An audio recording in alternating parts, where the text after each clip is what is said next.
Lovely. Okay, well, great to see so many faces here. And welcome to our leadership event, CFO Challenges, partnering the board through tough times.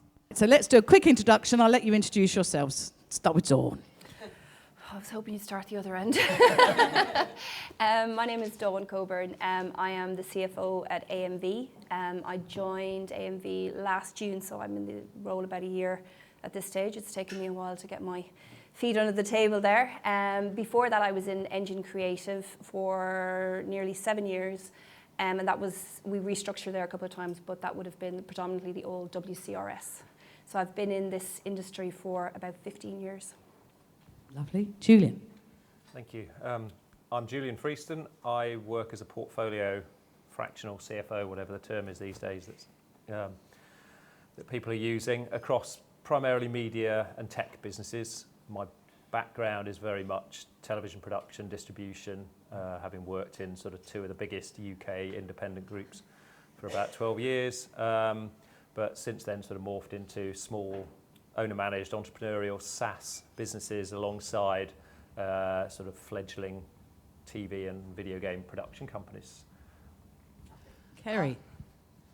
Oh, no, sorry. I'm reading that. Laura. Hi, I'm Laura Bessell. I'm the Global COO of Argonon. We are a television and production company with 9 business units working in every genre, both in the UK and US, and doing branded content. We're privately owned. I've been there 10 years. I originally qualified with PricewaterhouseCoopers, so I do the finance side, but also the operations side. I'm also very experienced in mergers and acquisitions. I've built Argonon up from with the CEO from a £25 million revenue company to around 60 or 70 today.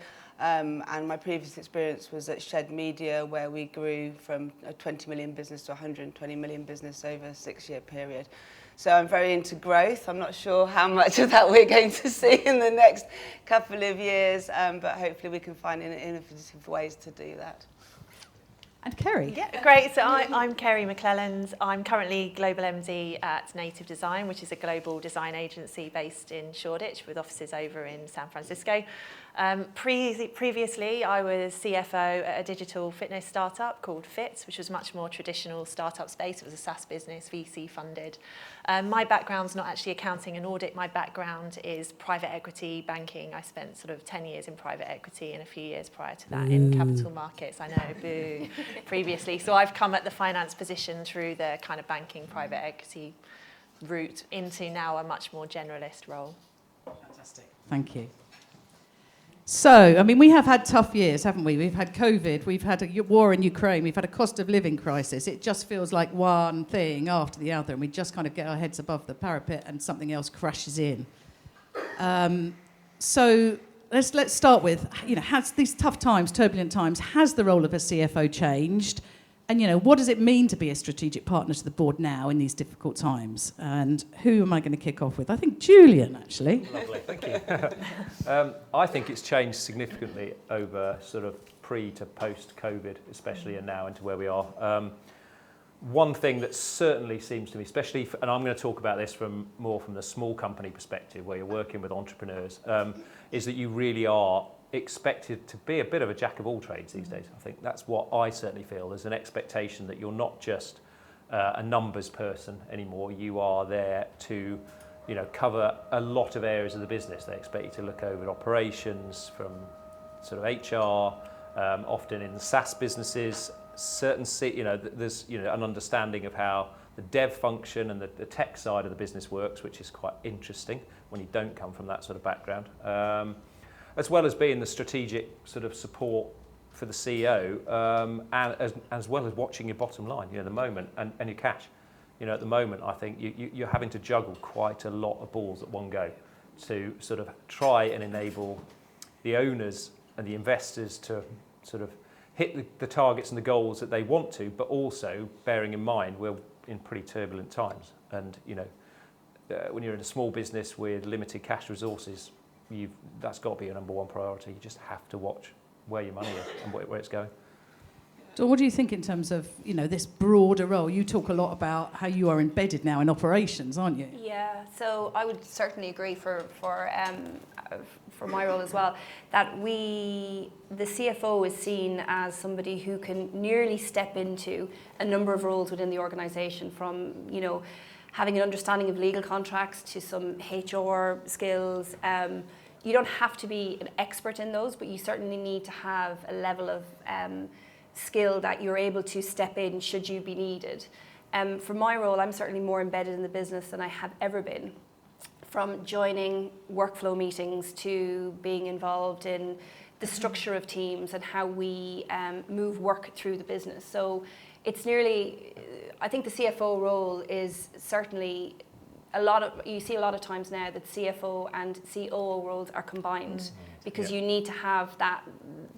Can I ask, did you engineer getting embedded in the business in that way and getting under the skin of operations, or was that something that was a requirement of the job? Which came first there? Probably I put myself into a lot of those scenarios because I want to understand the business from the bottom up. The role of CFO is no longer just a P&L and cost cutting or whatever. You need to have that growth mindset. You need to understand the work that's moving through the business, what the clients want, what the account teams are saying, how the strategists feel about the brand. So I've embedded myself more and more in the business, but I do think that is nearly what's expected now from a CFO. Yeah. Laura, you talked about sort of, much more, even the information, going back to the financial side, the information you need to provide has changed, hasn't it? How has that changed, do you think? What's changed my there? role is obviously operations, and I think previously in my finance role I got involved in operations, and then I kind of now, manage the whole suite. But for me, the financial data is absolutely imperative. I think having the right teams around you that are providing you with accurate information, that you feel confident to present, that is in real time. And we're running monthly accounts in all our units every month. We're reviewing it. We're looking at cash once a week. The data and the information is absolutely critical, because when things are tough, you want to be understanding what's happening in 6 months' time. You want to be saying to the board, right, I think we need to make some decisions now. If we're going to have to make decisions in 2 weeks, they're absolutely critical. We're not doing our job. We really need to be telling you, you need to be doing something in 6 months to avoid this. And it's the forecasting. We're forecasting, reforecasting every month. We're completely on the data.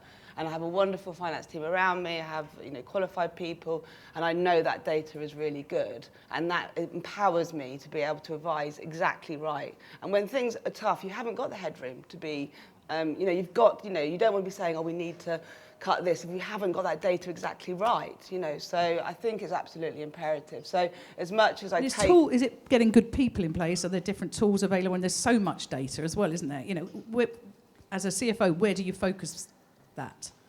I think it's obviously looking at the new business gap and cash. Obviously, cash is king, and it's really obviously understanding emotionally what's going on in the units and understanding whether you think those kind of business gaps are going to be hit, advising the board where you think there's risk, making sure you're being cautious but not overly cautious, so you're not making incorrect decisions. So it's a whole, at the base of that is really good, accurate data. And if you don't have your team there producing that accurate data that you can rely on, you can't do any of the other bit. And it's how you present that data, isn't it? So that the people who are not your data people, it means something. Yeah. Kerry, you talked to me a little bit about being a calming influence, and I can certainly talk about our CFO, who's here somewhere, hiding. But that is a really critical role. We've salespeople, you've got the creative, you've got lots of people who kind of get very carried away and very excited sometimes. Yeah. How are you, what part do you play in that calm and safe pair of hands? I think that's part of the evolving role of a CFO as well, actually. But having that global view across the whole business allows you to be that calm, objective voice in a room. There's often departments pushing for different investments, pushing for different priorities. And your view is to kind of be able to be that person that can step back and stand behind and use data selectively to support better objective decision making.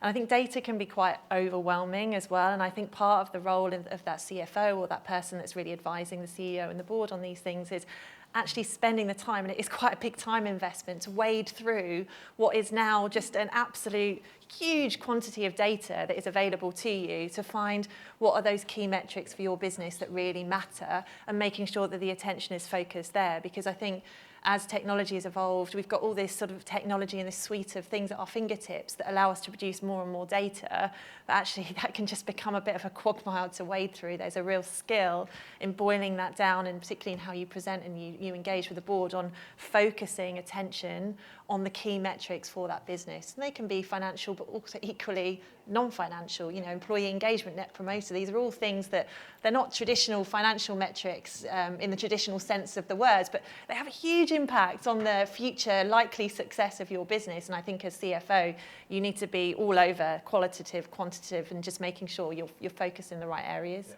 But hang on, Julian, you can have too many metrics, can't you? You can have, and well, I think it's exactly what Kerry's saying. Yeah. I totally agree. It gets to a point where, you can't see the wood for the trees if you get really buried in these numbers, and you sort of think which actually are important to the business. And it's about which element, how far do you take them up the business? For the CEO, there are key metrics. He's not interested in certain operational metrics that are actually key for the heads of the department running that. They should be looking after those.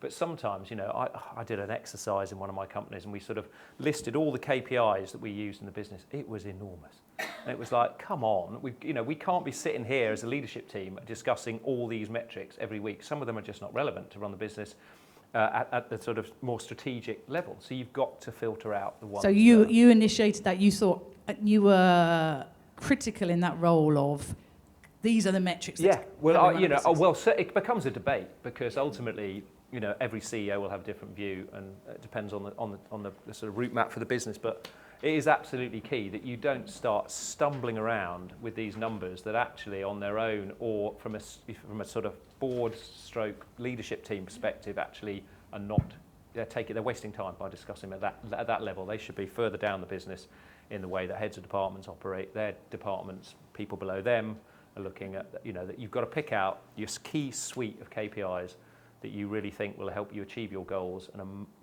managing the business and monitoring the business and its trajectory, and go from there. Don't let the data. It's an incredibly good point. Honestly, you can just completely lose yourself in it if you spend all week doing it if you wanted to. It can be paralysis by analysis a lot absolutely. of the time. And I think the key to that as well, I think, is actually having the right systems in place. Certainly, I've found in the last number of years, I've gotten more involved in not just the financial systems across the business, but a lot of the other systems that we've put in place. And if you don't have the right systems in place to give you the key data, you can spend so much time just rooting through stuff to try and pull out the important parts of it. So I think as part of the CFO role, you do have an element of an IT skill set as well, because you need to be able to, evaluate what are the best systems to be able to run your business from and get those key information points from. It's not just about cost, No. the short-term cost, is it? No, it's certainly not. I think you need to really evaluate what is the data you're looking for and how is it best going to work for the business, and then you need to find the system that is going to work.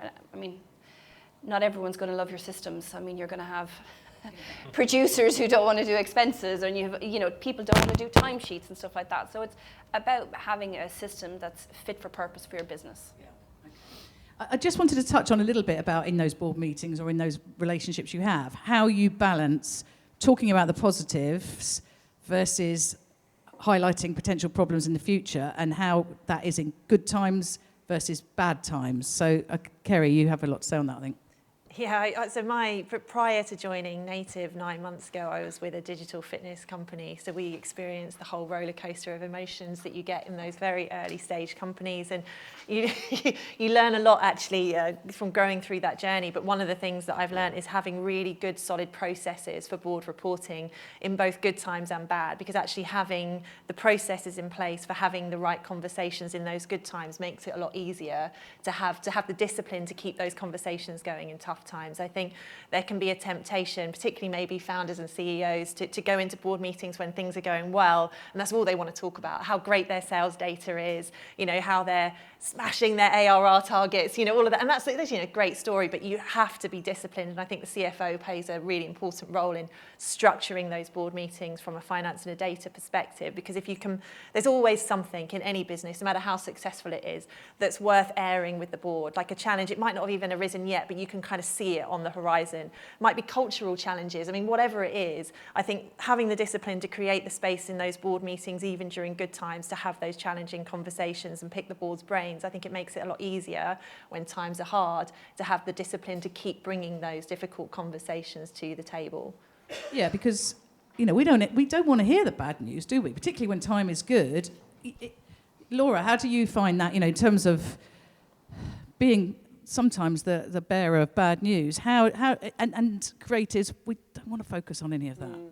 I mean, we have standardised data as well, which I think really does help. So we run through that each board meeting, and it's factual and it's accurate. Has that data that you're reporting on changed because of the climate now, or do you always get the same? No, it's the same data. It's just not always the same. But I mean, obviously, you have to be careful working with creatives as a whole, because they are, they can be quite sensitive. And also, I think with the rest of the business, like if we're kind of worrying about the future, people will think like we're about to implode in 2 weeks. And, I wouldn't be doing my job if we were about to implode in 2 weeks. I'm worrying about next year and, 6 months' time. So I think you have to manage that quite carefully.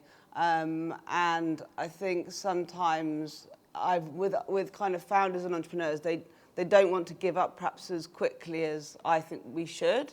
So I think it's teasing that information in, and also giving them time frames. So perhaps saying, if this doesn't happen by this date, then we will need to make this decision. Because I find that they respond much better to that sort of kind of mental planning in their head. But it means, again, you have to be quite ahead of the game and seeing the issues that you think potentially could come down the track. So where in your mind are you and your team looking now? March 24. That's my key focus. Is that the case for all of you? Are you you highlighting what's coming up then, and this has already dealt with all of the current issues? Yeah, you need to be nearly as best that you can as a fortune teller. You need to be looking forward, because you can't change what's happened in the past. You can only learn from what's happened in the past. And if you have the right data, you can use that data to, at least plan out where you want to be or where the aim is. And I think you're really right, because you do have to kind of set those milestones for, especially creatives. They, as you say, they don't like the nasty stuff. They just want to produce lovely stuff, don't they? That's what they're there for. They're on your team because they're brilliant at their craft. So they may want to spend more time doing something, and you do have to plant those little seeds of manage their expectations a bit of, well, this is what the plan is for next year. So in order to get there, we need to do A, B, and C by such and such a date. So it is certainly having the ability to, I guess, bring people on that future journey with you and trust you. They have to trust you that you're going to get them where they need to be.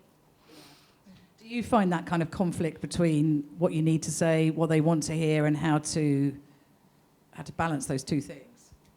Or is it? It is a conflict. I think increasingly in our industry, I've seen the people who are surviving are the people that are great creatives and great business people. And I think, maybe 10 years ago in TV, you could be great creative and not really understand the business side, but that's a lot tougher now because, the budgets are tighter and you have to make things on budget. So I think most of the people, even on the creative side, get it more than they did 10 years ago, which is great. But yeah, you have to keep hope as well, because you can't be, that's the challenge. Even when you're really worried, you need to make sure you're still driving hope and positivity, because otherwise everyone might as well just give up. Yeah. And that's not helpful to you as a CFO either. So.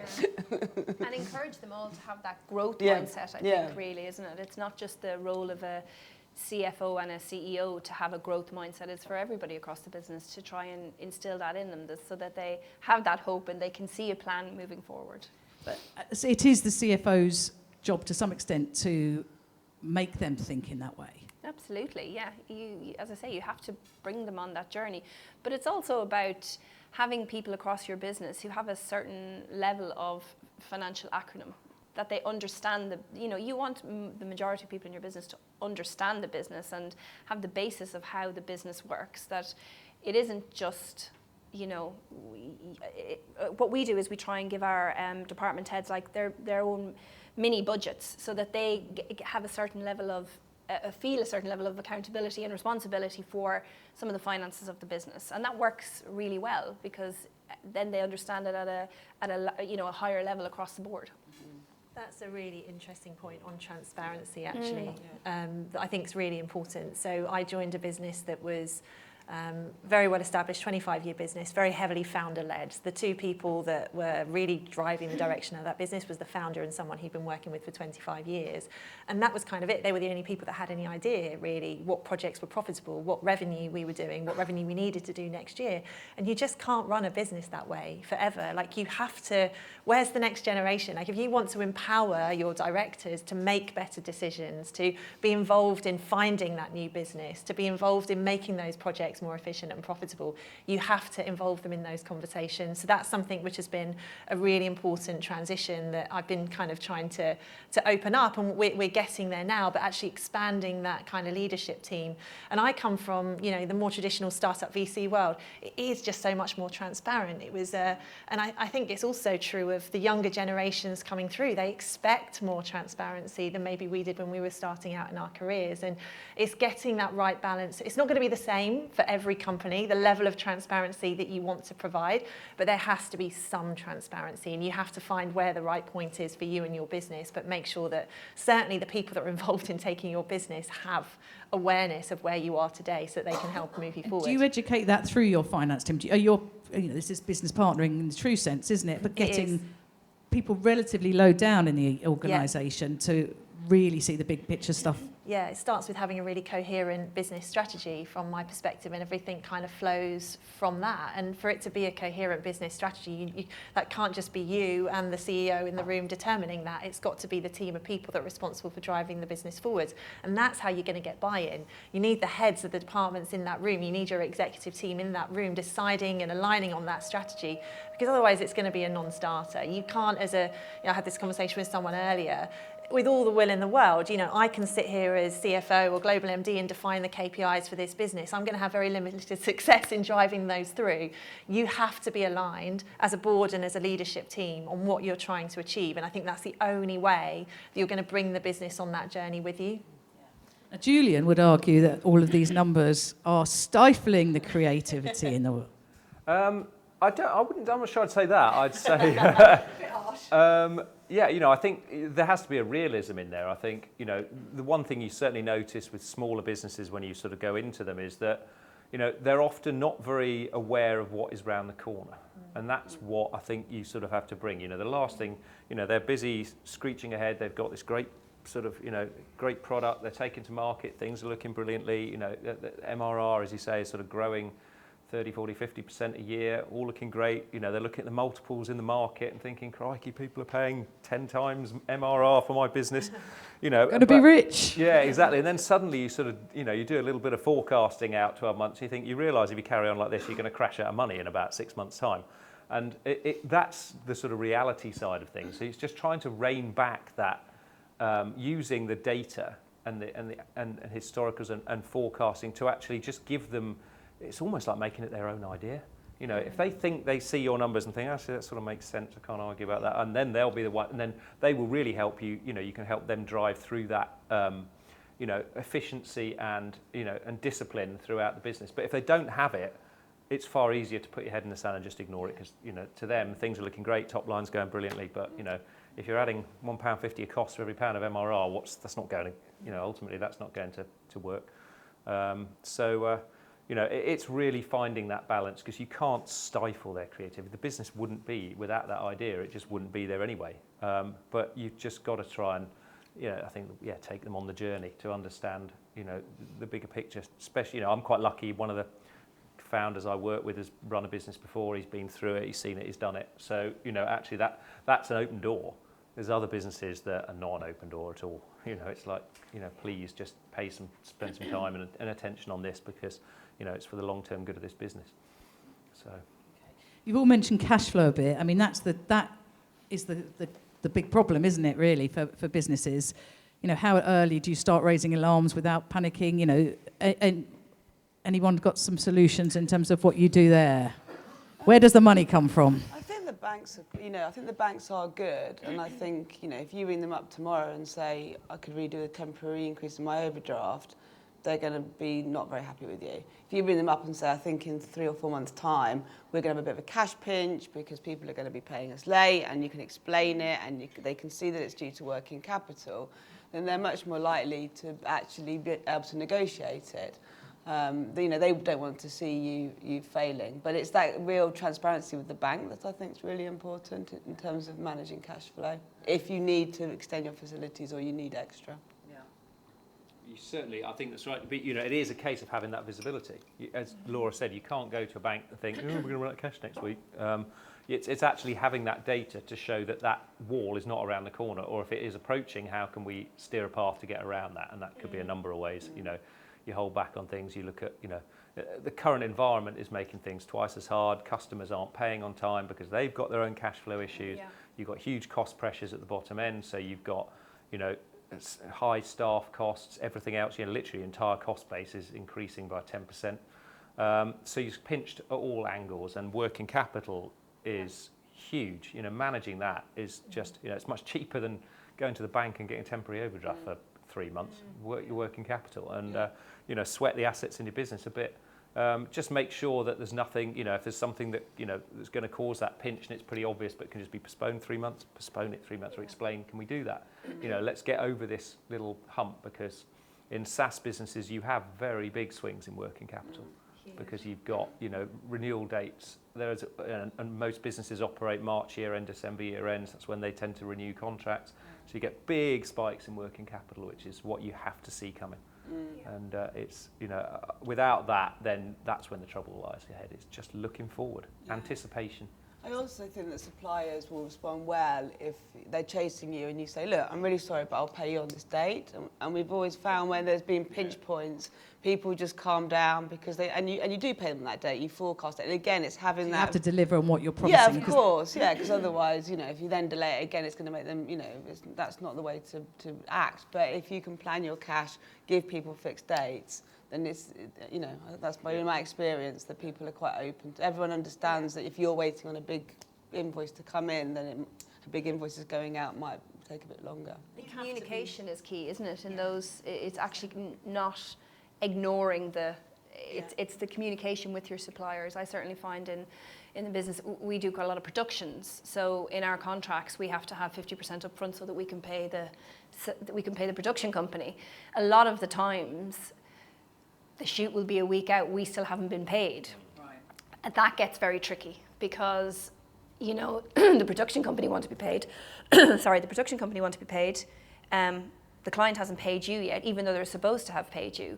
So it is it's a tough balance between really insisting on getting that pay or saying, well, if we don't get it, we won't be able to make that payment on your behalf because we're not a bank. We have our own working capital that we need to. So have you ever actually followed through with that?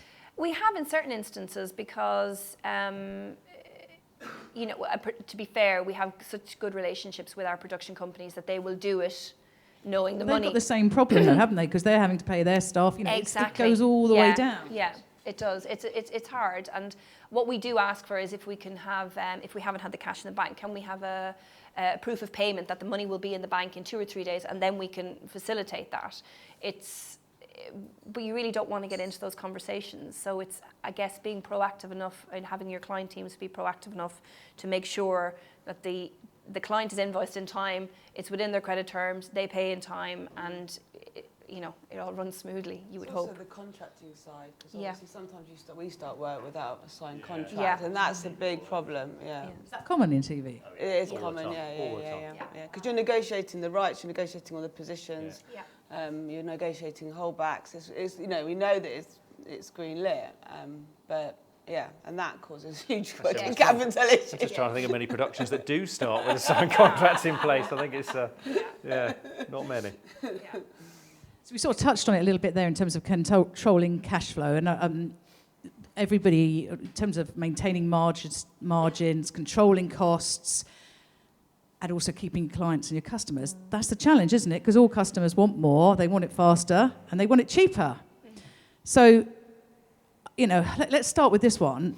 In terms of the cutting costs bit, what's the low-hanging fruit? What can you do? Any kind of tips that any of you have got that people in the room could go, have I done that? Do I need to do that? What can I do? Kerry, you're nodding. Yeah, I think it depends on your business, but certainly to start with an audit of where you are today. It can be so difficult because you get so caught up in the day-to-day and the priorities, but just a really sensible step back. Things like software costs, for example. So much technology out there now that you're paying huge, amounts of money out the door for various contracts that renew automatically. Just simple things like how many seats are we paying for? Are we actually paying for, an additional 10 seats and those 10 people left a year ago? Can we clean that up? Kind of just day-to-day housekeeping. It takes time, but it's just good to have the discipline to have somebody on your team reviewing those things frequently, I think. And things like treasury, particularly at the moment, being really on top of your treasury and making sure that the money that you do have, if you're fortunate enough to have cash reserves sitting in an account, is really working its hardest for you rather than just sitting in a current account doing very little.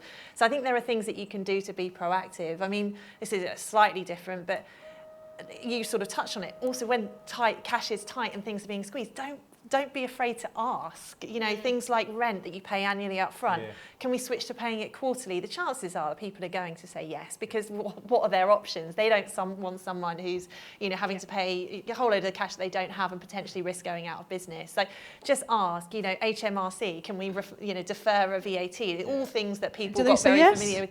Yeah, they will do. A lot of the time they will do. I mean, that is the reality of the situation. HMRC will want you to be paid, and I'm talking much more from experience in startup world than I am now in native design. But we had months where we weren't sure, a couple of days before payroll, whether we were going to be able to meet payroll. It's just the realities of working in startup life, and you have to be, as much as you can, be on top of this. And I think there's certainly a case, you might have seen it, some founders, the temptation is to bury our heads in the sand and say, it's going to be fine. This That's funding coming round's in, it's coming in. Had a really good conversation with this person the other week. And I think it's your responsibility, and it is a big, heavy burden to bear, actually, because often people's lives are at stake here, your salaries, but you really are the person who's going to have to step back from that and be that voice of reason. Well, what's the plan for if this? We need to be planning for if that doesn't come in, and the sooner you can get out in front of that, and the more that you can extend your, the time frame for that thing to drop. It might drop, but it might drop 6 months later, and if you haven't planned accordingly, then that 6 months is too late. So, yeah, it is a heavy burden to bear, but. Any other kind of quick wins on the cutting costs? I think it's reviewing the overheads, isn't it? Yeah. Famous to remember an MD in another company saving quite a lot on changing the handhelds in the toilets, I suppose. But I think it is just reviewing the overhead base, and it's also, I think, on the kind of business side, it's also, you do need to adjust your costs accordingly to what you think is coming in, and again, it's that kind of understanding of where the market is, and I think that's obviously critical as well. I think you need to kind of take as best you can a measured approach, because if suddenly you start cutting T&E and you're cutting training and you're cutting all of these things, that you start to panic employees a bit, and suddenly they had, 4 free coffees a day. We don't give 4 free coffees now today, it's but just in case. Once. Yes. And then they have no coffees, or you used to give them £5 for lunch and they don't. That starts to, you start to kind of feel that undercurrent of disgruntled employees as well. So it's really thinking about the things you're cutting. Don't cut them just for the sake of cutting. Think of the impact that they will have and how it will, affect the people across the business as well, because we've quite a lot of people who have come in on entry-level salaries, and that £5 a lunch for them is really important. I was chatting with somebody earlier where what we do is we give people £5 for the restaurant upstairs. They can use it any time across the day. It will buy a lunch, or it'll buy you 2 or 3 coffees, or it'll buy you breakfast. And we have seen people using that more and more in the last 6-12 months, because they kind of rely on it. And, £5 lunch every day to somebody who's on an entry-level salary is quite a lot. Yeah. So it's just thinking about the things that it's very easy to cut those things that you see as value add, but it's being very mindful of how it impacts your people. We do things like breads and bagels, we have pastries, Yeah. and we have drinks on a Thursday.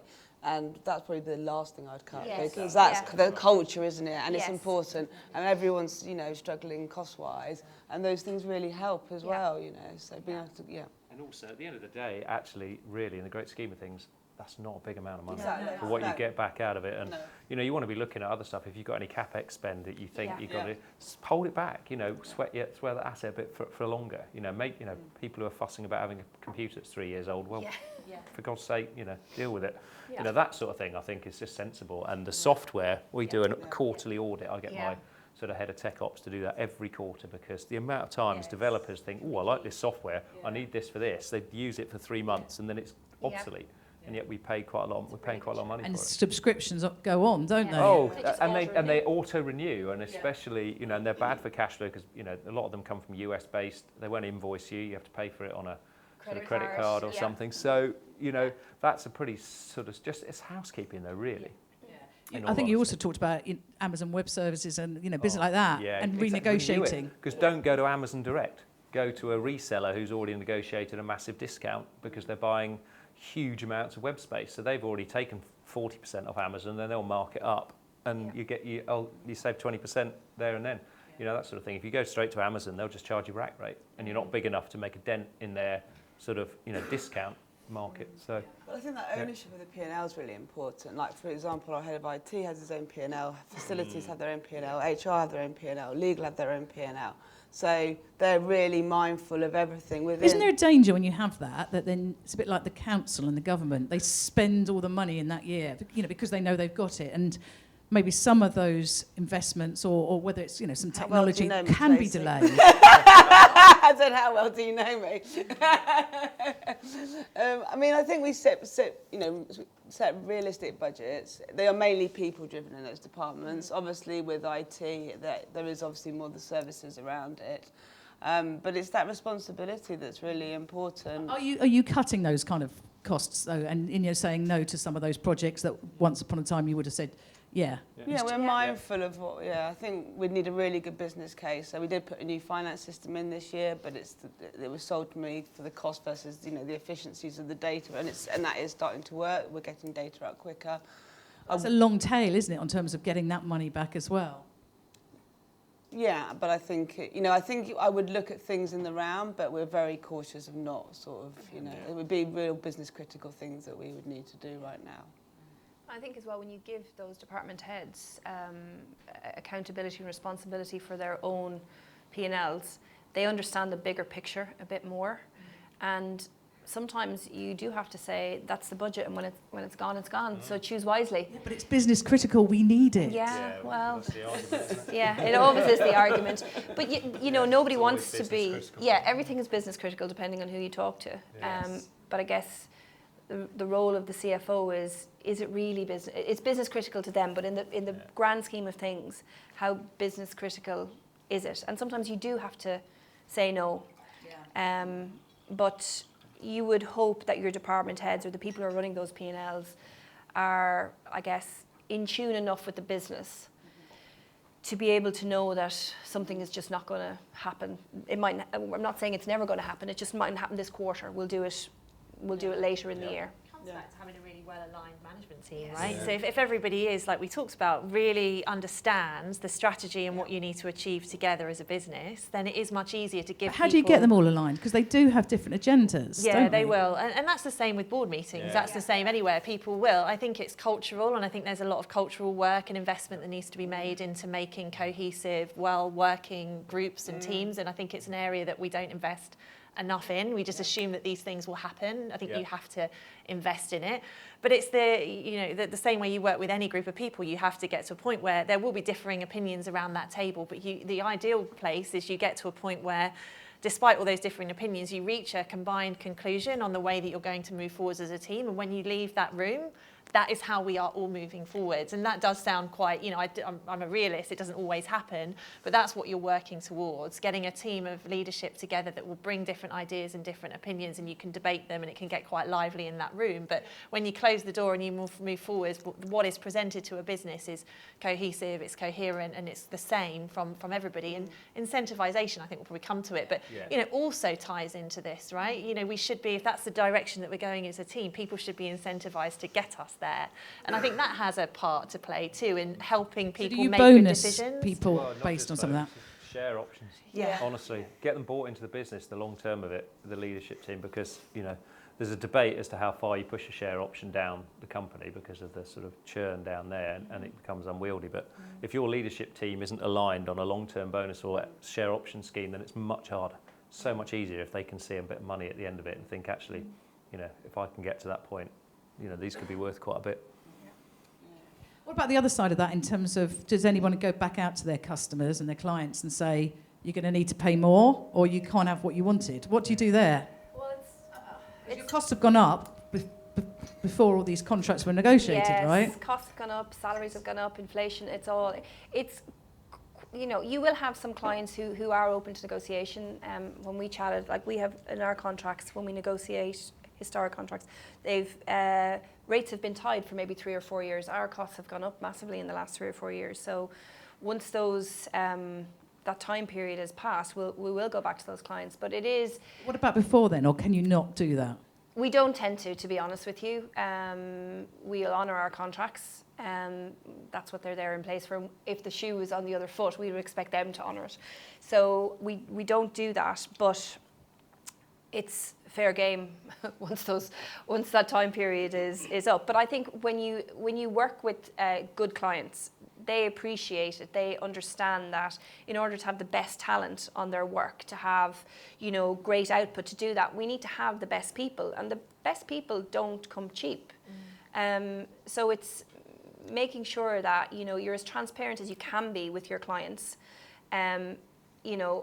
Certainly there's this been rise of procurement over the last number of years where they want. I'd like to say something, but I'm going to hold on that. Yeah, they want to know down to the last penny, and we don't disclose that. To be honest with you, we don't disclose. You don't have to because you're listed, don't you? Yeah, we don't have to because we're listed. But when I've worked in my previous role and we were private equity backed, we wouldn't disclose our profit margins. We would give a level of transparency but if you're in a pitch situation with 4 or 5 different agencies and your procurement people are looking for the breakdown of all that, if one person gives that information, it's really difficult then to actually say no, you're not going to do it. Exactly. So how do you do that, or do you walk away?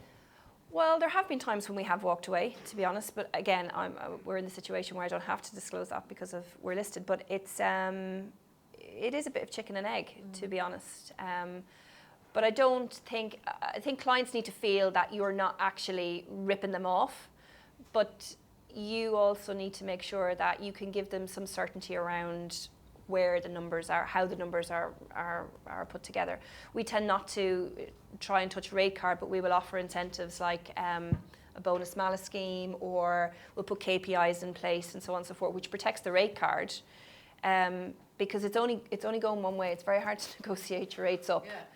Yeah. So it can be very tricky, very tricky. And how have you all talked about being more closer to the operations and closer to the business? How do you have you had to deliver on the same prices? Have you shifted the makeup of the delivery teams? What have you had to do there to keep your costs down? And do you tell your clients you can't have this senior person who's really creative anymore? You've got this junior because that's all you're paying for. I think COVID was a big thing for us because we started using a lot of in-country filming teams, which we hadn't done before. We were flying people all around the world, and obviously from a climate change perspective, we're thrilled that we're actually doing a lot more in-country now as well. And that has also helped us maintain the costs. So whilst we are flying a few more people around than we were, obviously during COVID, it's certainly not as it was pre-COVID levels. Yeah. So that has helped. Obviously there was a massive staff shortage in production last year, and so we've worked very hard at training up people that are slightly below the levels and trying to get them into those roles. So I think you can also... Literally putting more junior staff on. Yeah, but obviously training them and committing that time to training and trying to grow your people, and we've done that both on the production side but obviously within our finance teams and legal teams, and that whole development of more junior staff has been absolutely critical, I think, to helping, and obviously breeds loyalty as well, which is good. It's definitely, efficiency is absolutely key as well, because you can negotiate whatever you want in the contract and maybe it looks absolutely fantastic, but unless your team are disciplined in how they deliver that project, it means nothing. So there's definitely a basic piece of work that you can do, and certainly coming into creative industry has been a bit of an eye-opener. People don't like, we had this conversation earlier, they don't like timesheets, they don't like monitoring, project level of efficiency, but you really, as someone coming in to that business, you need to get a grip on that, and part of it's transparency and open dialogue, but unless the teams understand what is expected of them in terms of project efficiency and deliverability, then it's very easy for them to just focus solely on doing the best work they possibly can. And, so it comes to both sides. Yes, there's potentially option to increase pricing, but there's almost certainly work to be done on making the team work more efficiently, whether that's through better collaboration, better discipline. And you should be able to use more junior people if you're investing in training your more senior people to be able to manage that process better. So how can they use their time efficiently? So they're not the ones that are doing, but they're still very much in control of what is being done, adding the value. And it goes back to, I think there's a big piece to play with training and coaching and elevating your team to be able to operate more efficiently that will have an impact on your margins. I want to bring in Laura here, actually, because I hear doing a lot in Marcoms, the client profitability and understanding all of the utilisation, etc. But Laura's taken that a step further because she's using time. She's got a group function and she uses timesheets for them to work out who pays within the business and what they're doing, don't you? Yes, popular. Ooh. Well, we have 9 business units, and I've always felt it's very important that we don't just say this is the charge you're paying, and it's a negotiated third-party rate, because we're trying to take these business units, we're trying to make them feel entrepreneurial and want to deliver EBITDA. And if you're just forcing group charges onto them, then they don't really kind of see the point of it. So it's been very important to me to do that sort of third-party negotiation. But a lot of the time, the business units will say they don't really realise how much the legal team need to put in or how much the HR team are doing, because a lot of that's happening, with people that they, with their staff rather than directly with them. And so there's always been a battle in terms of how much to pay. And so from this year, we moved to all the central teams doing timesheets, and so we can bill people. Do they actually do them? What impact does it have? Because they own their budget, so they know that if they book the time to that business unit and I can bill that business unit that time, that is better for their budget in order to be able to resource, and it means that we get the resource and the service levels right on both sides. So I think I've never heard that before. I think it's taken a while for people to get into the kind of the swing of it, but it also came from a place of the difference between the units saying, well, I don't think the resources, and so it came. I don't use them. It evolved into this position, and I do think that it's like the best way for kind of, especially for something like like finance, you sort of got the sort of similar processes each month, but something like legal really ebbs and flows, and that's quite difficult to manage in terms of the workload. Yeah. I just want to talk a little bit. Last year, I think everybody, certainly from our perspective, recruitment was absolutely crazy. Salaries, particularly mid-level, were hugely inflated because there was no staff. This is finance, and I know it sits across the business, and you just couldn't get staff. Counter offers were there. It was a real challenge last year, which is obviously great for us in some respects. But it isn't how you want to run your business long term, is it? And particularly when you're trying to keep control of the costs and everything else is going on. So I think it's calmed down a bit. Would I be right? Yeah, definitely. Yeah, certainly I'm seeing it settle. We had over the last 2 years really. people had 2, 3, 4 job offers. If they didn't like what they were doing, it was very easy to go to the market and get a But do you think that's also because I have this theory that everyone was sitting at home oh yeah, too much of the time, really, and if you're sitting at home and you miss all the kind of intangibles of being part of a company and having the culture and the development and the mentoring and actually the laughter and all those other little bits that you can't put on paper, you might as well go down the road and get another 10, 20,000 pounds because yeah. there's nothing keeping you, really. So do you think part of all of that was because of the way that working changed? Yeah, I do. I think as well as that, if you're at home all the time, and you have been for the last 2 years, you don't really feel that loyalty. You don't? So yeah, if people didn't really like what they were doing, they were a bit, bored and wanted to change, it was very, very easy to get a new job for 20 grand more. Yeah. Because maybe they weren't getting a pay rise where they were because there's financial constraints within the business. But if I go down the road and I can do the same job and I can work from home 5 days a week and I can get 20 grand more, why would I not do that? Yeah. So yeah, it certainly settles down. But the last 2 years have been quite... And I think people keep asking us, but we're certainly seeing much more mandated being in the office more time. So 3 is pretty standard, 4 isn't out of the ordinary now. Not many are doing 5. I think some of the US ones like Disney are saying 5 days and they are losing staff before it. But that kind of fear about we can't ask people to come back into the office because nobody else is and they're going to leave us. I think that has changed because most businesses recognise that you do need people in the office to actually grow and develop your business and to learn from each other. So I think that will have a difference. In terms of pay rises, did you all give pay rises? How often are you doing pay rises? What are you doing now, particularly in this cost of living crisis? We have 2 pay rise cycles a year. You didn't used to though, did you? No, we didn't. Before I came in, pay rises were haphazard and all over the place. So we've introduced 2 pay rise cycles to manage employees' expectations so that they know when the pay rise cycles are, when they are. We've given pay rises where we can and as often as we can.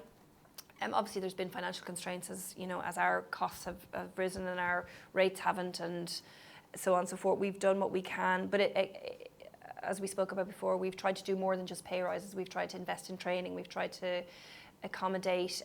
We introduced the Life Changes policy, which is we have 7 or 8 different policies around employees, and not the historical policies tend to focus around working mums and parental leave and so on and so forth. So we, reached out to the agency and got some input from them. And we have a lot of people in the agency who don't have kids, but they have dogs. I know, all lockdown dogs. I love this. Dogs. This is paternity. Lockdowns. Well, I'm a big dog person. But we introduced a paternity policy where if you have a new dog, you can work from home for a week or 2, I think it is. We also do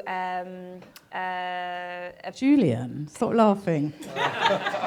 a pet care. I'm just thinking of one of my MD's response to that. Yeah, I know. We have. It's not just obviously about dogs and stuff, but we've you can work. We have high five, so you can work. Go obviously to get the appropriate approvals and so on and so forth, and it has to work around workload. But you can go and work anywhere in the world for up to 5 weeks. We do sabbaticals every 5 years. You can take off 3 months paid leave. So we've tried to introduce things. We've also... You do egg freezing even, don't you? We do egg freezing, yes. And we support, we contribute to gender reassignment. We also look at anybody who has a side hustle. We look to try and support them.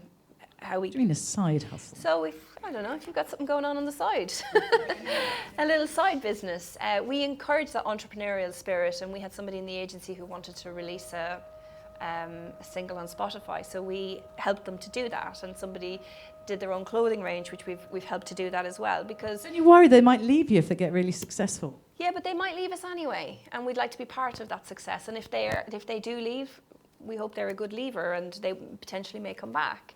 So it's about... And you do AMV Vibes, which is seaside days and skiing. We do. But that's all part of trying to reintroduce the culture to the business, because COVID really destroyed culture across a lot of businesses. And I know money is super important, but also having that camaraderie with the agency and within the agency is really important. And that helps get people back into the office. We have a 3-day a week where we ask people to come in Tuesday, Wednesday, Thursday. It's been a slow uptake. It's getting much better, but that's because of the things that we've introduced to try and get people to feel part of something again.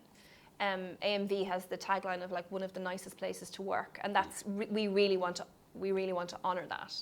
And as a creative business, we are better when we're together. Absolutely.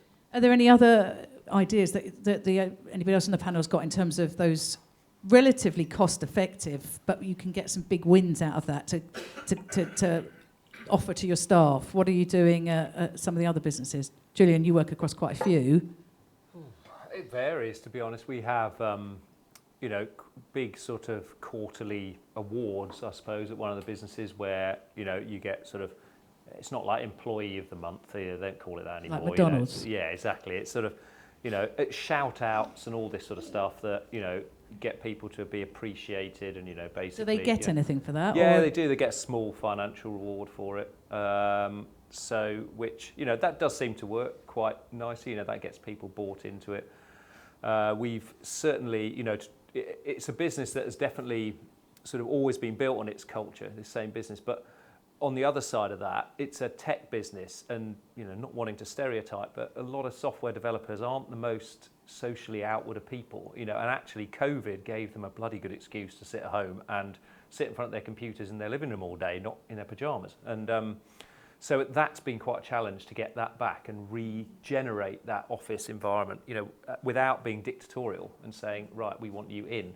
Also, because of the shortage of staff and the difficulty in recruiting, because, when the tech market went mad, you had Googles and Facebooks paying stupid money and poaching people left, right and centre. We've had to recruit all over the place. We have remote workers. We've got, we'll go to the north of England. It's a lot cheaper to recruit a software developer in Bradford than it is in London. And you can't expect them to come to the office 3 times a week, not when you've recruited them on that. There's a difference between hiring them up there or the people that have moved out. Yeah, and then expect their costs to be met, though, isn't it? Well, it is, exactly, that's right. But, that's created its own big challenges in recreating an office culture, without a doubt, even in somewhere that's as sociable as Brighton, which is where this is based, which is a great place, actually, to have an office and have a culture, because you've got everything on your doorstep. But it's difficult. So, we do have these regular quarterly sort of meetups and, with these awards and so on and so forth. But just very briefly, because I get asked quite a lot, in terms of salary with everything going on, who's done a blanket across the agency percentage? Who's done nothing? Who has done, or like we're rewarding the more juniors a little bit more? How do you all sit on that? Kerry? So we have weighted more towards the junior end of the scale. So where possible, we've done larger increases for the people who have the smaller salaries at the bottom end of the organisation, because we want everybody to have a living, a good wage. So we've tried as much as we can to accommodate that and differentiate between the levels of seniority. We've done one-off payments, which I think we mentioned, to help with cost of living where that's necessary, and then small things that you can do. Like we have a kitchen area, so we make sure it's always really well stocked with bread, bagels, cheese, meat. So evening meals to take home. Yeah, exactly. People are picking up their lunch. I certainly hope we're not quite there with what we pay people, but they can certainly come in and sit, and there's a big social element to that as well. You're talking about encouraging people into the office. The team will sit and they'll have breakfast, they'll have a coffee together. At lunch, everybody's kind of making their toasties together around the kitchen. So, there are different elements to it. But yeah, I think pay rises are difficult, and I think the other thing to just bear in mind when you're talking about salary increases is that your base pay is only a portion of your sort of wider incentivisation plan, and I think it's worth spending the time. It can be tricky because a lot of people inherit them as well, and they're hard to change, but it's a lot more complicated than base salaries, and you can give people even what feels like quite a good pay rise, but people will be pleased with that for no more than like 30 days, and then that's their salary, and you don't see the lasting effect. So I think it's really worth being very intentional about your incentivization plan and making sure you have the foundations in place to support it. I mean, if you are trying to create a culture of competition and ambition, then your incentivization stream would look quite different, I think, to a company that's trying to encourage collaboration and working together. I mean, I think it's really worth taking the time to understand your business, work out what behaviours you're trying to encourage in your team, and try and design a scheme that supports it rather than detracts from it. You're in favour of salary bandings because you reward based on that bonus. Yeah, kind of element, and just to be clear that this is fairly aspirational. I've been in my company for kind of 9 months, and we have a much more kind of standard traditional. But yes, certainly where I'd like to get to it is to have very clear and transparent and salary banding as much as that is possible. And again, you have to really understand your business to be able to put that in place, and the banding will have to be quite wide because that's just the reality of the situation. But ideally you'd have that, and then you'd be able to offer greater flexibility through the wider kind of incentivization. And I think the key is kind of fairness, not sameness. For me, I think you want to be transparent enough to be clear why people are getting more, but that doesn't mean that they get the same, if that makes sense. So I think being fair and having a mechanism for rewarding your top performers, because in competitive jobs markets, you absolutely want them to feel well looked after. I mean, they're the people you really need to keep in the business, and you need to have a mechanism to do that. That is fair, doesn't mean same. We do the same. We've increased the entry level salary into our business. We've also offered, I think, there's a helping hand loan as well for people who are struggling with cost of living. So you can, I think it's up to £5,000. That's interest free. Yeah, you can apply for it, and then we will deduct it from your salary over up to, I think, 3 or 4 years. And then should you leave, we will deduct it. But it's to try and give people basically what is just to help them out in the tough time. Exactly. Yeah. Laura, you went down the blanket percentage increase, didn't you? Yeah, I mean, we spent quite a lot of time talking about it last year, and we normally do our pay reviews in January, and we just felt like with obviously the energy prices, we just did a blanket rate in October, which gave people that extra 3 months. We spent a lot of time talking about what was the best thing to do, and it just felt the fairest thing across the business. So. And I'm going to skip the next one because we've covered that pain points, I'm going to come to the audience for questions. But just before we go, I didn't even ask them this. Maybe not the next 12 months hold, because we'll be here for a lot longer, but can each of you just give us a quick positive to round up on? I'm going to start with Laura because she told me one on the phone.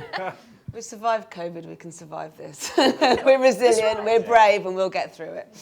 That's right, and it's not the first, it's certainly not the last time.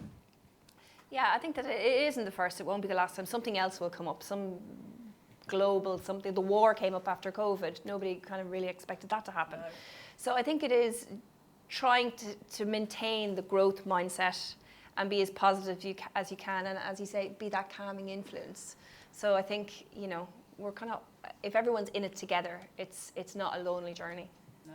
Julian, what's your positive for us? Inflation will peak and start to come down, and interest rates will peak and start to come down in 12 months' time. There's no doubt about it. It's about the worst time possible to try and raise any sort of finance at the moment. It's so expensive. So put hold on the mortgage as well? Well, yeah, personally and business, exactly. That's right. I think it will. We will start, and as soon as that starts, it all becomes a spiral. You get more positive news in the newspaper. You'll see inflation's come down this amount. It just generates more positivity, and that's what's happened in the past and will happen again. Economic history just says this is what we do. We go through peaks and troughs. Half of it is driven by sort of, I suppose, in some respects, sheep mentality as well. Our press love the doom and gloom, don't they? Absolutely right. But there'll be one that will break the mould at some point and start getting positive again, and that's what happens. And I always say I like it when Harry and Meghan are up to something, because it just distracts the media completely, and we don't have the doom and gloom anymore. Yeah. Kerry, what's your final thought for us? I think in challenging markets, there's huge opportunity for design and innovation. And I work for a design agency. And actually, when markets are growing and businesses are growing without really having to put in too much of the hard yards, revenues ticking up nicely, it can be difficult to prioritise investing in that stuff. But actually, in a challenging market where growth is hard to come by, there's a real business case for investing in really being innovative and thinking about how you position yourself against the competition. So there's definitely opportunity in challenging markets. It's just going out and finding it. And believing in the value your business actually adds. Yeah. being strong on that, really, because sometimes we all think, oh, you know, the competitor down the road isn't the same.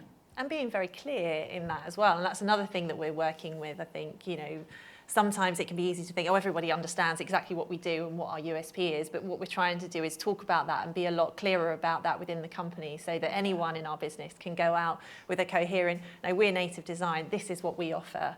And it can be, you know, it's the same depending on who you're speaking to, and people really understand the value that you're bringing. I think it's important. It's important. Okay, thank you very much. Anyone brave enough in the audience to ask our first question? There you go. So if I can shout or here, First of all, really thanks to the panel for some great advice there. We've spoken a bit about adapting to the board and our clients and customers, but yeah, what I'd like to hear a little bit about is adapting to our investors too, please. Yes.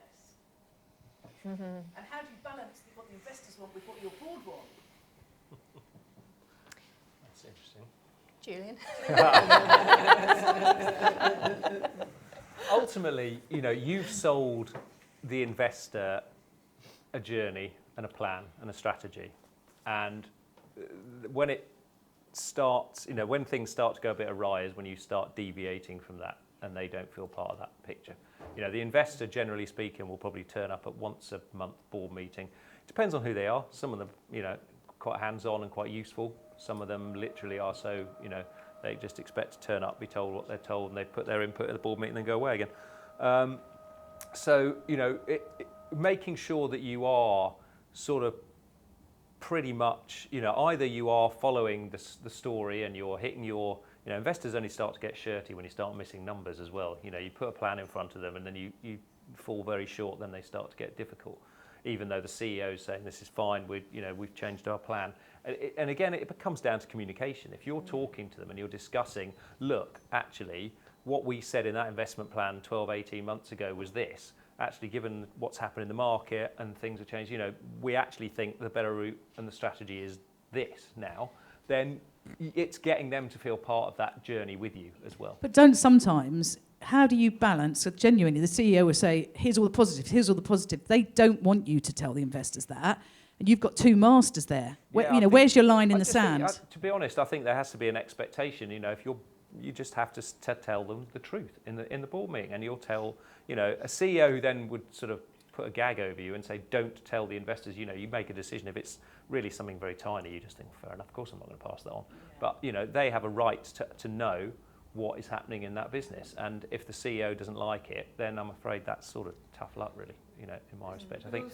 So coming back to like standardised management information is helpful, because then it's factual, isn't it? And then you're presenting the information as it stands, and if the investor's, you know, good enough, they'll be able to interpret that and ask the right questions anyway. And it sort of takes that, you know, you're not deliberately just pushing some piece of information. It's just a standard pack. Absolutely. You know, we've already had a case where, you know, PE investment 6 months ago, off a plan. It was a long, drawn-out process. So the business plan was, you know, is well over a year old now.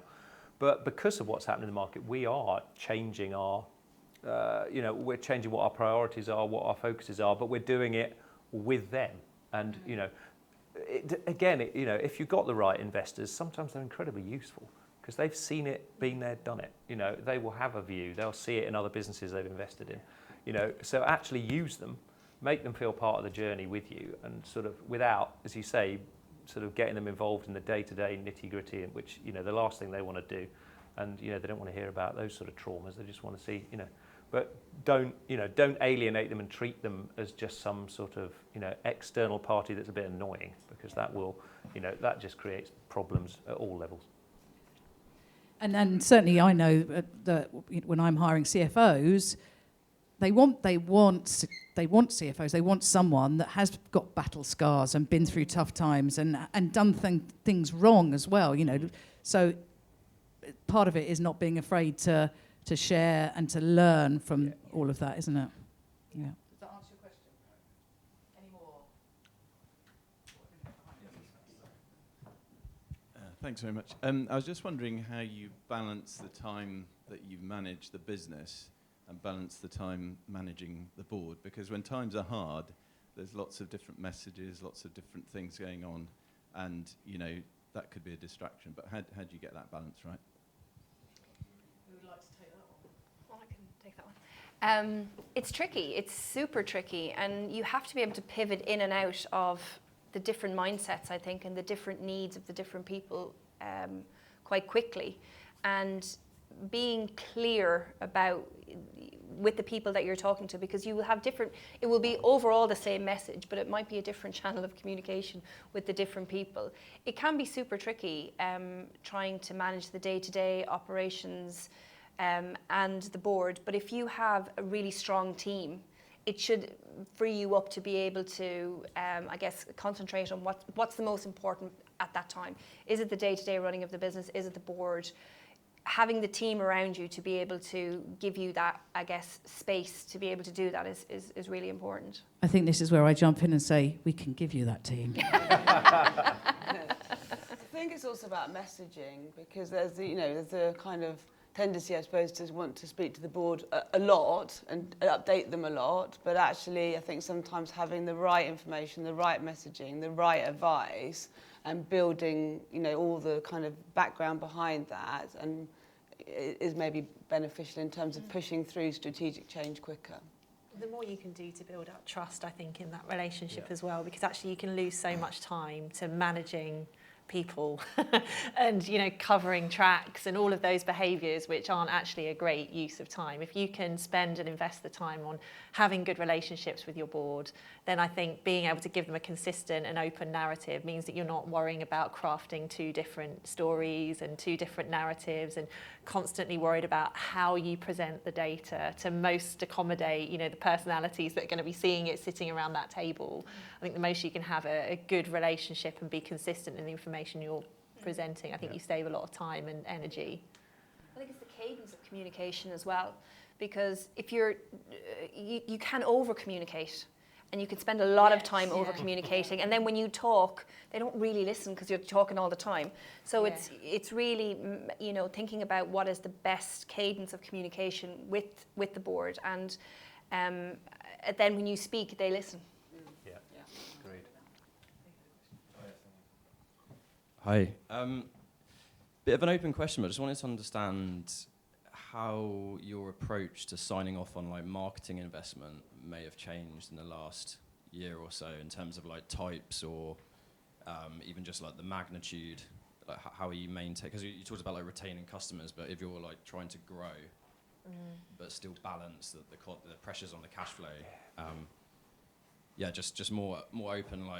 Has anything changed in the businesses you're working with to change your traditional mindset of how you do appraise the investments? Yeah. I think from my perspective, there's only really one business that I work with that has relatively significant marketing spend, so it's quite interesting. And it is, as we all know, one of those sort of budget lines that can go horribly out of control, and it's very easy to just fritter away without any return. So certainly the way that we have operated in this business is, they have specific events every year where they are, very much their product is on show. It's so what we've done in the past is, because we did cut the marketing budget a bit because we had to a degree, but it was doing some analysis on the success of the previous markets. What have we actually generated in terms of new business out of those? Which new clients came from this particular event? And it was quite interesting that actually the biggest one, we spent a load of money on it in the States on this thing, all flashy branded stand and all sorts of stuff, actually really didn't generate anything like as much as a smaller, more intimate event that we did in London.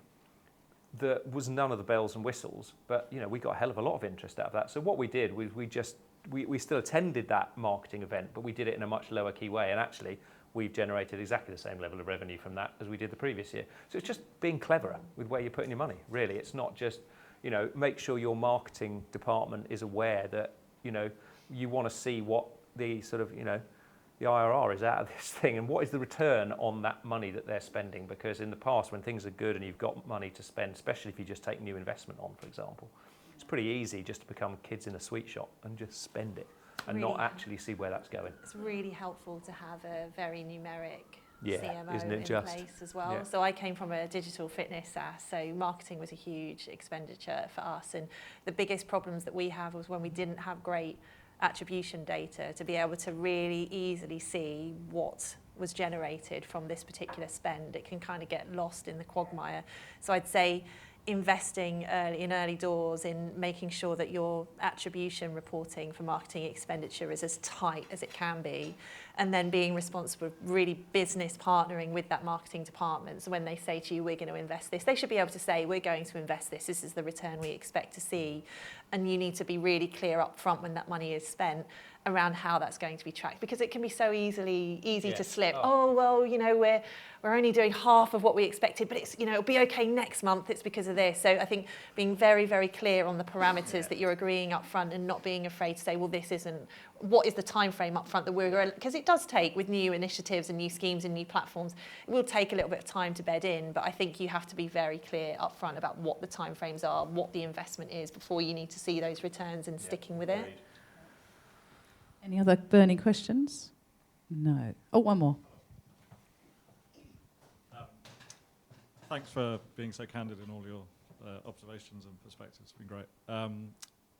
Debt restructuring or raising new capital, how has the environment changed? That's a whole topic, isn't it? Yeah. I mean, I think like with the traditional high street banks, it's quite tough out there. They're very cautious. And I think it's probably, there are a lot more providers out there, and it's probably worth, even though you might have to pay a bit more, if you might be worth kind of exploring different options, I would say. And just working with your existing bank, as I said before, in terms of the small wins, but certainly kind of the bigger wins, I think, are probably a little way ahead yet. Don't know what you would say. I think it's much, much tougher, you know. And I think you can look at both sides, you know, your typical sort of leverage finance side and the private equity venture capital side. You know, people are being a lot more cautious with where they put their money. Our private equity, you know, our investment round for PE, one of my firms last year, took about 10 to 11 months in total from start to finish. It was really painful. So you need to go early on that as well. Well, you do. Yeah, don't underestimate the amount of time, the amount of effort, the forensic detail that they went into. If your business is not ready for investment, they will find it. There is no doubt about it. You know, the due diligence that they put into this business. You know, we had a couple of hiccups along the way, on the tech, one on the tech side and one on, I think it was a small tax piece that came up that literally, you know, they paused the process for a while till we sort of got over that. But they're clever people. They know what they're looking for. So, you know, they will, there is still money out there. You can still find it. It's just they're being cautious about where they put it at the moment. Going to the sort of leveraged traditional finance route, it's so expensive compared to what it was. It is unbelievably expensive, you know, and they are cautious. They're looking at sort of, you know, pretty much, you know, whereas in the past, if you were a tech business, you'd be looking pretty much at a sort of bullet-only 4-year term loan, not anymore, 12, 18 months period, then they're looking at amortization from that point. Margins gone up from sort of anything from 5%, what they were, they're now looking at 8, 9, 10%, plus, of course, the base increase. It's expensive. If you're having to refinance or you're looking like you need to, you know, you need to start that process and see it coming early because... Did you get the memo about where are the positives? I think one of the positives are there is money out there. Yeah. Like, Okay, thank you. Yeah, there Exactly. is. It feels like, particularly at that seed stage, where probably there's not that many people in here that's really at that stage, but it definitely feels like there's more activity at that very early stage. And then I say by the time you're getting to Series A and Series B, that money still has to go somewhere. People have raised these funds. And that they're not going to give that money back. They're not going to sort of say, oh, actually, you know, have the money back. I don't think we're going to be able to invest it. We'll give up, you know, the management fees, asset management fees on this amount of equity that's been raised. But they will be a lot more discerning. There'll be a lot more competition, which is good for the right businesses. So good businesses will continue to get funded. Valuations will have shifted, so you have to be realistic, I think, in valuation expectations. Valuations have changed massively. And I think if you've recently done a round, or if you were lucky enough to get a round away back in, you know, 2021, 2022, and you're having to go out again, being realistic in your expectations, there may be that's going to be hard to navigate, because the chances are that you raised at a valuation which was pretty choppy compared to what you're going to see now, and whether it's a down round that's on the cards or whether it's, you know, raising but at a valuation that you weren't anticipating, I think you have to be realistic about that. Oh yeah, it was. You know, multiples certainly in the tech market had gone absolutely crazy, and you know, And certain people's expectations are still at that level because that's what they remember. And now, actually, it's about a third of that, I'd say, I reckon. Yeah, and that's where a good board can actually, because a good board will be seeing this, particularly if you're in traditional sort of VC world and you'll have, investors sitting on multiple boards. Like, they will be aware of this, and they should be able to help navigate you through it. But it's a really big kind of expectation shift, I think. I totally agree. Yeah. Brilliant. Okay. So just a couple of things to say. I think two things. I think sharing information is a big thing and learning from each other. And there's so much knowledge in this room. So after this, we will set up some WhatsApp groups by the sectors that you can ask questions from and just use it as a, I invite you to join. There's no obligation. But if you want to be part of that and ask questions, no one ask about PE tops or missing socks from school. Oh, hang on. Sorry, that's my other job. Yeah, but we'll get those set up and invite you to join those after this. And then the other thing I just want to say, which I think you've really proved today, so you've been fantastic. Thank you very much. But I read an article that, and I think it was published by BDO not that long ago, that says that the CFO doesn't exist, the Chief Financial Officer, because what you are now is Chief Value Officer. You've got the amount that you're involved in what you're doing is so much more than financial, and I think all of you have absolutely demonstrated that today. So thank you. And thank you to everyone else who's come along. I think there's a little half an hour if you want to grab any of our people and have another coffee, that'd be nice. But thanks for attending, and hopefully we'll see you soon. Cheers.